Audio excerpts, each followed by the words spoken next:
Vous êtes en train de débattre de sujets alors que nos soignants se battent pour sauver des vies.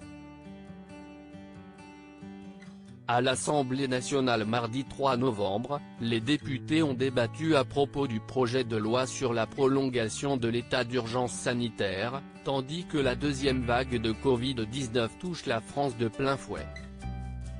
Et alors qu'il exposait les conditions dans lesquelles travaille le personnel soignant dans les hôpitaux, et le nombre de cas en réanimation qui augmente chaque jour, Olivier Véran s'est emporté face aux députés républicains.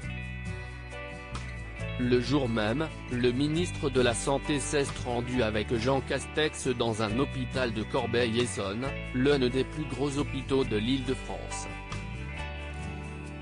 L'occasion de décrire à l'hémicycle ce qu'il y a vu. Je suis rentré dans 2 chambres de réanimation et dans l'une des chambres, il y avait un jeune homme de 28 ans. Dans le coma. Intubé et ventilé. Dans la deuxième chambre, il y avait un jeune homme de 35 ans en surpoids. A-t-il ainsi décrit, avant de s'emporter. Si est ça la réalité, si vous ne voulez pas l'entendre, sortez d'ici. Si est ça la réalité dans nos hôpitaux, a martelé Olivier Véran, avant d'être à la fois applaudi par certains, et hué par d'autres.